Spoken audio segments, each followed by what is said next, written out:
Magandang araw sa ating lahat. Ito po, nag-repair tayo ng window type aircon, Carrier ang brand. Bali ang problema nito, nahihirapan umandar yung compressor. Lumalamig naman pero nahihirapan umandar yung compressor. Parang may malakas na ugong na maririnig. Lumalamig pero may ugong na maririnig mula sa aircon. So nung chinek natin, bali ang problema ay itong capacitor. Bali ang value nitong capacitor, yan ay 12 plus 1.5 microfarads. So, nung chinek natin ang capacitance value nito ay mababa na, lalo na yung capacitor para sa compressor. So, ipakita ko lang sa inyo. Ito po yon. So, ang capacitor na para sa fan, ito, ilagay lang natin ang test prod, ilagay natin dito sa common, yung isa naman ay dito sa fan. Yan. Fan at saka C, common. Yan yung nasukat natin, 1.458. Yan naman po ay okay pa na capacitor. Bale, okay yung under ng fan. Pero nung i-check natin itong ang capacitance ng ERM at saka common, ayan, nailagay na natin sa common at saka sa ERM terminal. Ayan po yung naging capacitance niya. 6.51 microfarads. Yan po ay mababa na doon sa 12 microfarads. Kaya yun ang dahilan kung bakit nahihirapan umandar yung compressor. So ang ginawa natin, tayo po ay nagpalit ng capacitor dahil walang available na 12 microfarads plus 1.5 microfarads. Yung available lang ay ito, 15 plus 2 microfarads. So yun na lang yung ating binili. Kasi kailangan daw magamit itong aircon dahil mainit daw. So yun na lang yung ating ginawa. Tapos, nung inilagay natin ito, ang connection nung capacitor, sabihin ko na lang sa inyo, dito sa brand na ito ay, ayan, Carrier.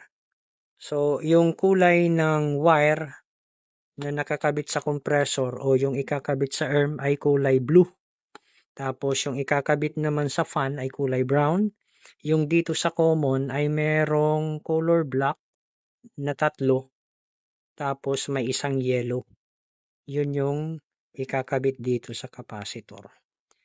Okay. So, nung isinilid na natin sa lagayan ng capacitor, meron naging problema. Kasi nga dahil sa kalakihan ng 15 microfarads plus 2.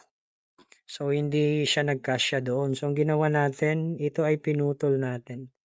Kung baga sa original, ganyan yan. Kaso lang,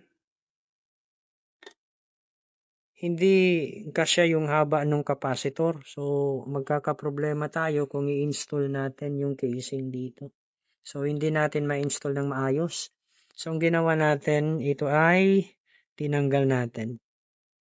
Gumamit tayo ng hacksaw at iyon ay pinutol natin. So, yun.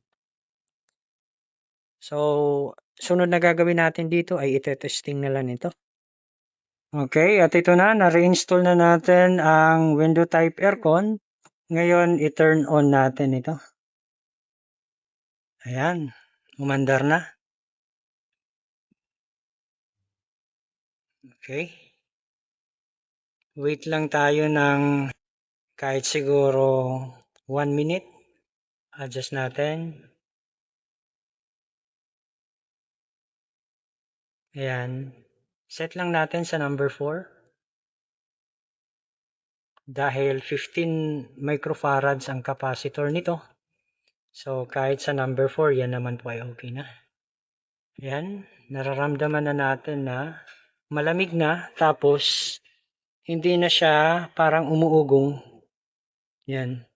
Normal na yung pag-andar. So, bali, i-recap lang natin. Ang problema nitong aircon, umaandar siya pero malakas ang ugong. Lumalamig pero may ugong. Ito po ay nagpalit tayo ng capacitor dahil mababa na ang capacitance ng capacitor na nakakonect doon sa compressor. Kung nagustuhan niyo itong video, paki-like at share. Kung hindi ka pa nakapag-subscribe, mari po lamang ay mag-subscribe sa aking channel. At paki-click na rin yung notification bell para updated ka sa mga bagong upload na videos. Hanggang sa muli, maraming salamat po.